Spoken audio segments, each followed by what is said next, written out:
Here at Unbelievable Acres, you have a rainforest with thousands of different plants to look at and lots of fruits to sample too sometimes.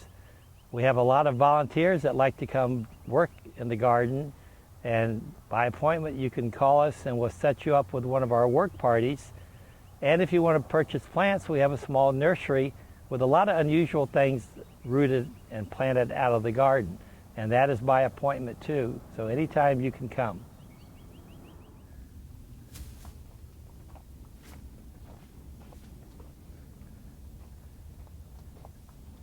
Here's some more of those Brazilian cloaks, and the zebra butterflies putting on a show for you.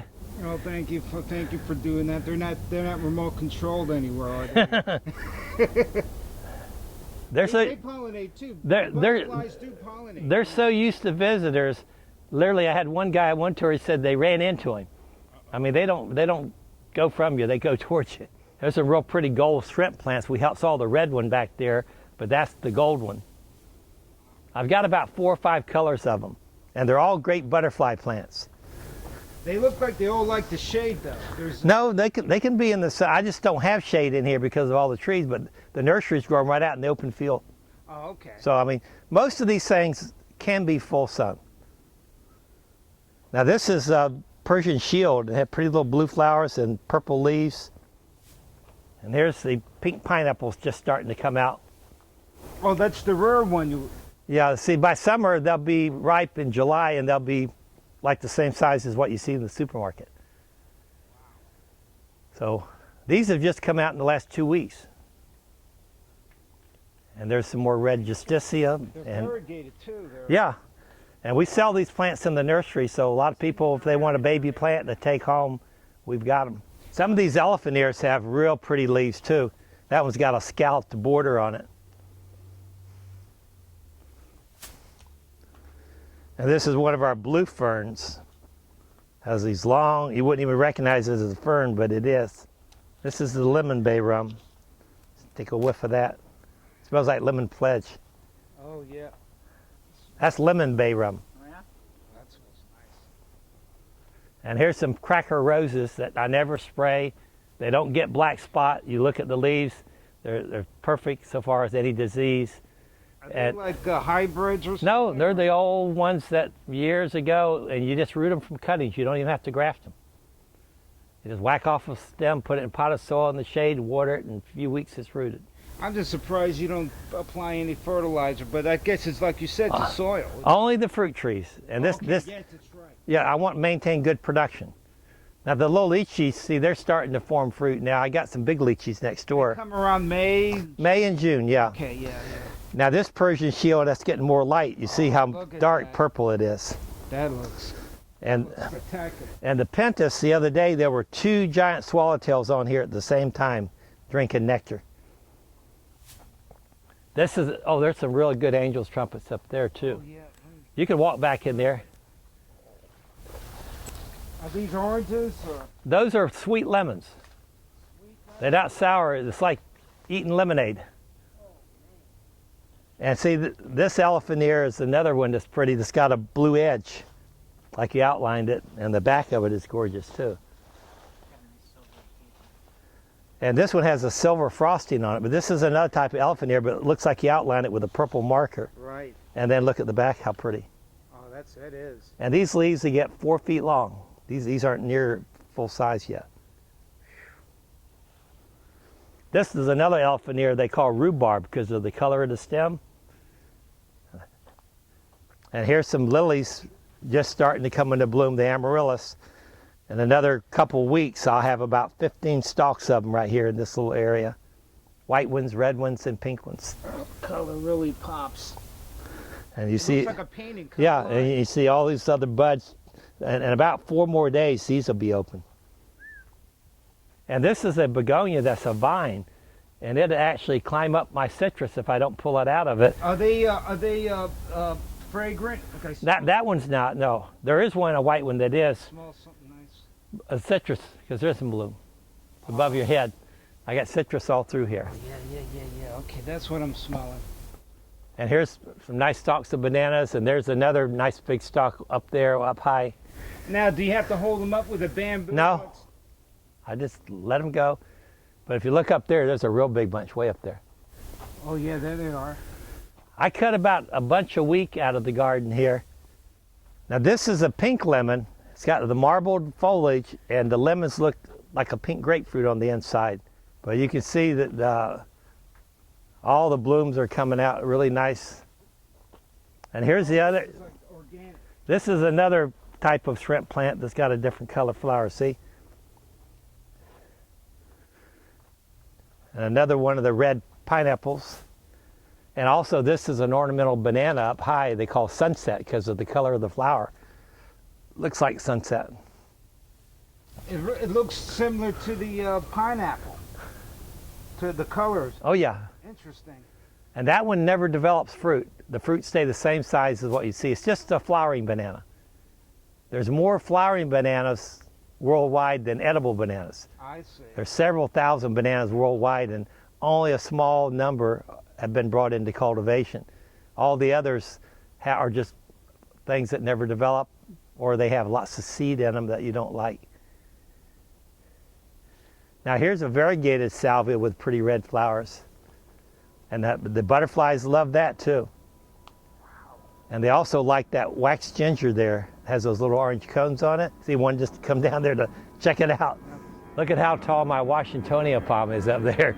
Holy mackerel. And that went through all the hurricanes too. I used to have a pileated woodpecker that slept in it every night. You'd hear him about sundown calling, and he'd go in there and climb up in those dead fronds to sleep. He did that for weeks. Now this elkhorn fern, this is real nice too, real pretty curly end of it.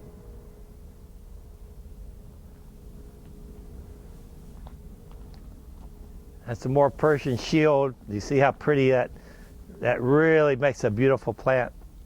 Yeah, it really accents that purple really accents it really. And that pale orangey pink copper leaf, that goes well with it. Oh yeah. And here's some more of those elephant ears. See, these leaves are a lot bigger than the ones back there. They're not quite full grown yet. They get even a little bigger.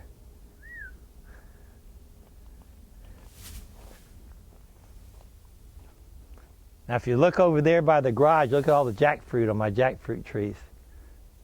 And we can go over there so you can get a closer look at it. This is your nursery. Well, this 2 acres is the farm that I sell fruit out of in the nursery. The garden is from here, this where the fence line is. But we do allow people to go over there to buy stuff. Well, you have to after you get them all juiced up. Now, that's that shooting star clerodendron. And I've got some really pretty ones over in this section. And look to your right at that angel wing begonia too.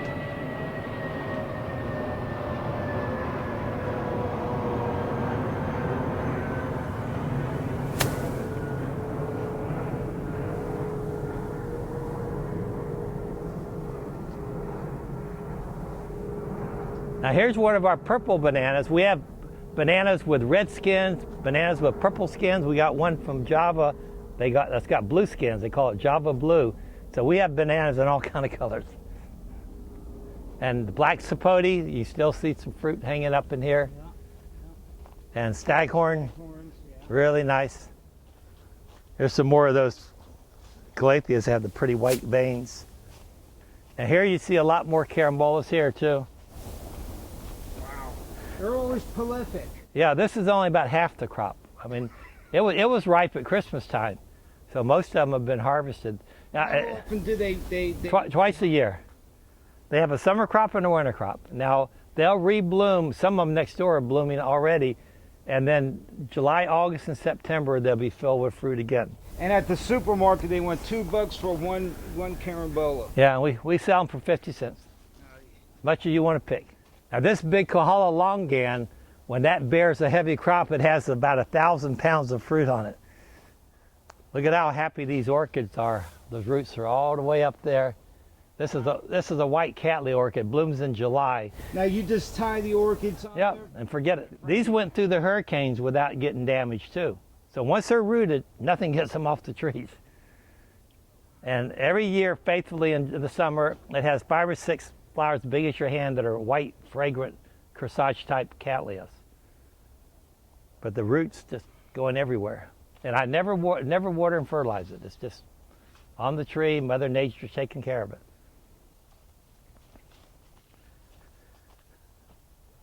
This is ice blue calathea.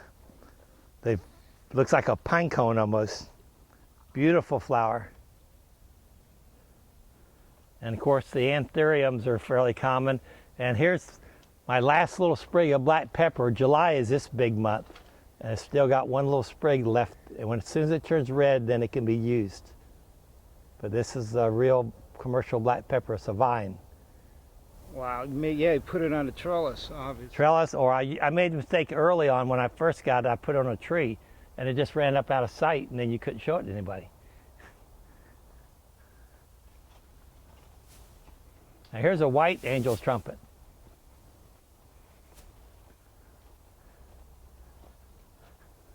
Now this shell ginger, this is just starting to bloom. Look at how pretty the flower is there. It's got all those red and yellow stripes in it. And is that the same kind of ginger you could use in your tea, or is it? No, there's only one edible ginger. All the rest of them are just for flowers. Oh, okay. Ornamental, and there's 200 or 300 types.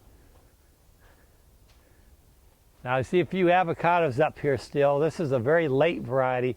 I picked the last one off last year on April the 28th. That's how long they hang on there. Now here's a real good sprig of those angel wings there. Just perfect. Oh yeah, it's beautiful. Now this oak tree, people think it was here when I got the property, but I started that from a seed too. That's 42 years old from planting an acorn.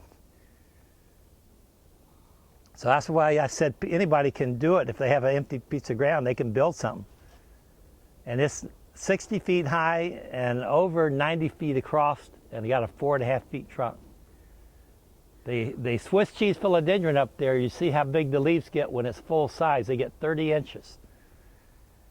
And all the vines started at the ground, and over the years they worked their way up the tree. And twice in the 80s, it was struck by lightning in the summer, and it killed a lot of the vines, but it didn't kill the tree. So I lucked out. And look at the size of this bay rum tree here. Gee, this is my biggest one. So we had those little ones, but they get up to 40 feet. And I like the bark. It's like a guava bark. It peels. So it's got real pretty peeling bark on it too. And of course all these oak leaves coming down in here, they make really good soil for me. The vines that's on it, there's wax flower, the smaller leaf, and then I got monstera, and I got Swiss cheese, and there's also orchids, Vanda orchids growing up in there too.